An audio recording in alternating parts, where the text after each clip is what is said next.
The Switch 2 is here, and Cyberpunk 2077 is maybe somewhat unexpectedly coming along with it, so we decided we'd dive in, give you some early impressions based on the beginning of the game, show some gameplay from that section as well, give you a sense of how it runs, what the mouse controls are like, all that sort of stuff. My name is Tom Marks. I reviewed Cyberpunk 2077 back when it came out on PC. I really enjoyed it back then. Let's check in on what I said. Cyberpunk 2077 kicks you into its dazzlingly dense cityscape with few restrictions.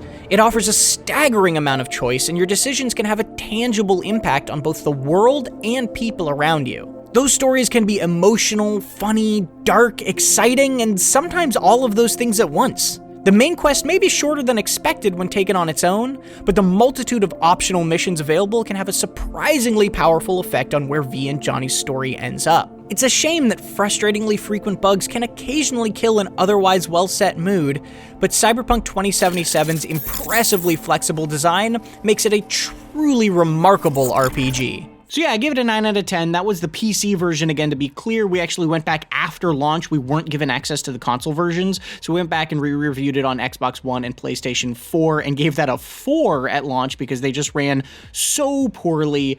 And that's kind of what I was looking for here, right? I wasn't expecting a disaster on that level because in the years that have followed, a ton of updates have come from CD Projekt Red, and they've really done a lot of work, especially on the next gen and the PC versions, to fix a lot of the issues that were in that initial build.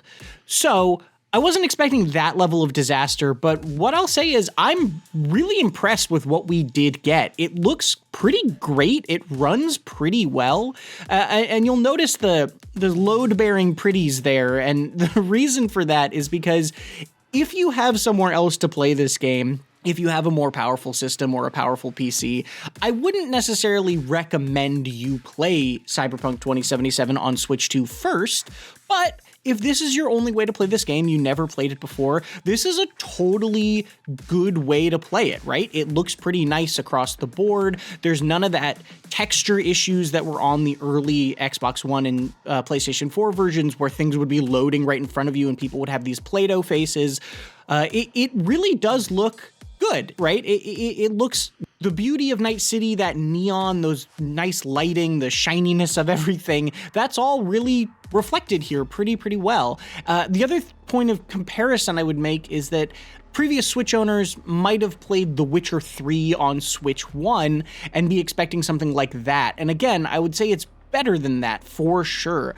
The Witcher 3 on Switch 1 was really like a last resort. I'm glad this exists. If you have literally no other way to play this game, I guess this is a fine way to do it. But it was not what I would describe as good looking, right? Or good running. It was passable. This is better than that. This is better than passable, which I know is a low bar, but it's still, it's impressive, right? It is cool that they're able to make it look this good on this new tech. The kind of side part of that is also frame rate. Frame rate is, again, something I would describe as totally respectable, but not stunning. So there's a couple little drops here and there if you get into really busy moments. The frame rate is also just like very clearly not as buttery smooth as if you play the Nintendo Switch 2 editions of something like Breath of the Wild or Tears of the Kingdom, which we also have videos going over if you want to check those out. But it's by no means distracting unless you're like really sensitive to FPS stuff like that. I have a decent tolerance for it. I'm pretty good at identifying FPS differences or FPS drops, but I'm also okay with something running at 40 FPS rather than a solid 60 constantly. Like I can tolerate that. Some people have actual stomach issues, right? It'll give them motion sickness and they'll get really sick if that's too low, and I get that. If you're just sort of used to Switch 1 games though, I think this frame rate is totally reasonable. And so, take that how you will and judge that to how you sort of emphasize and put importance on frame rates. The other really interesting thing with the Switch 2 version that I want to talk about is the mouse controls. This is the majority of the way I played this game, and you can see it in the footage that, everything's moving like a PC mouse, and that makes it a little bit more erratic. But it also gives you a lot more control in the actual moment. This is the Switch 2's new ability where you put a Joy-Con on its side and you can move it around like a mouse on your couch cushion or your leg. I wouldn't recommend that, or just a table, whatever. And you get basically mouse controls in this console game, and then you still use the left Joy-Con to do the joystick and that sort of stuff. And this works way better than I thought it would for the actual shooting. The worst part about it really is that the Joy-Con is just not a very comfortable mouse. Like, actually to physically grip, my hand was hurting after, 3 hours of playing this way. The next day I could feel it in my hand. I could feel the strain. And that was really just from form factor more than anything else. People are actually already making 3D printable adapters for the right Joy-Con to make them feel more like a mouse. And I printed that out and I tried that for some of my playtime. And it does help a lot, but that issue is still sort of there. But for the actual shooting, point and clicking, it works really well. The one place that the mouse controls really don't work nicely, I would say, is the face buttons. You need to still be able to press in the right stick to crouch or tag enemies. You still need to be able to press the face buttons to interact with things. It's not just like a mouse where left click is left click, because even on a mouse and keyboard, you're usually using the E button to interact or something like that. It's not all just left click, otherwise you'd be firing or punching as you were trying to open doors and that sort of thing. So the hard part of it is that you have to hold the mouse in a way where you can comfortably sort of move and lift it to look around. You have to be able to press the left mouse button to fire your weapon when you're in combat. But then also, you need to press the Y button to interact with things. And then when you go into the menu, you're then pressing the A button instead of the Y button and instead of left click. So there's just a lot of different buttons you need to be pressing to interact with any given thing. I wish more thought had been given to how those controls were mapped to make things just a little bit more intuitive when you were using this mode. But it functions. Again, it's just not... It's the difference between being fully comfortable just sitting down and playing through Cyberpunk entirely in mouse mode, or dipping into it when I feel like it for the fights or something like that.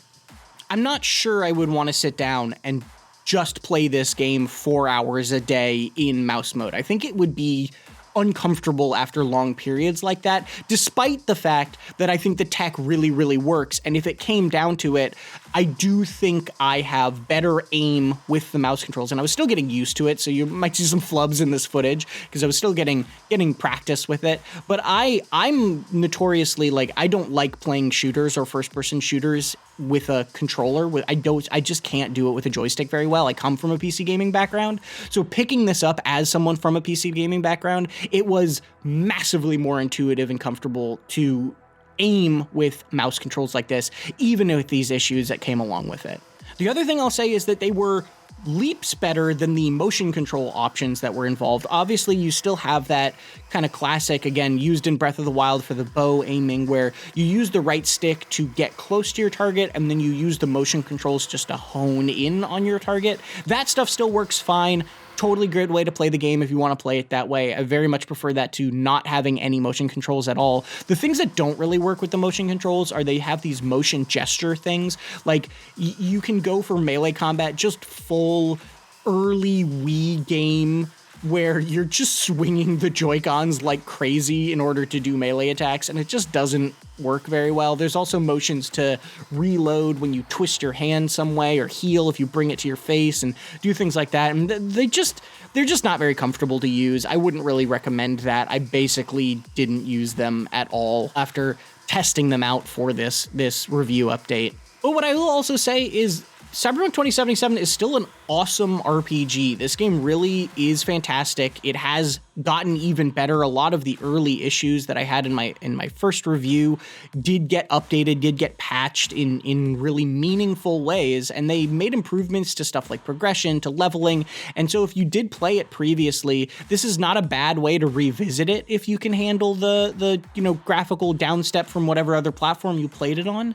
And if you haven't played it yet, I really do recommend it. I think that if this is your only way to play Cyberpunk, it's a great way to play it. And especially if you have experience with mouse controls, but you would rather be playing a game like this on the couch, the Switch 2's ability to go between them is a welcome addition. So yeah, I think it holds up. I think it does some interesting things. It does some mediocre things. Again, it's not this perfect, amazing PS5 level port or anything, right? But I wasn't really expecting it to be. It is better than everything else that I kind of would have compared it to in terms of ports and previous CD Projekt Red Switch port history and all that stuff. So I'm really glad to see that. I'm really glad to see that it is a very functional way to play a very, very, very good RPG. So you should check it out if you want. We also have review updates for Hogwarts Legacy and both Breath of the Wild and Tears of the Kingdom on Switch 2, so you can check those out as well. And then also our reviews of Mario Kart World and Welcome Tour, if you, I guess, need to learn how the mouse controls work. And for everything else, stick with IGN. Go on, kid. Show them what you're made of.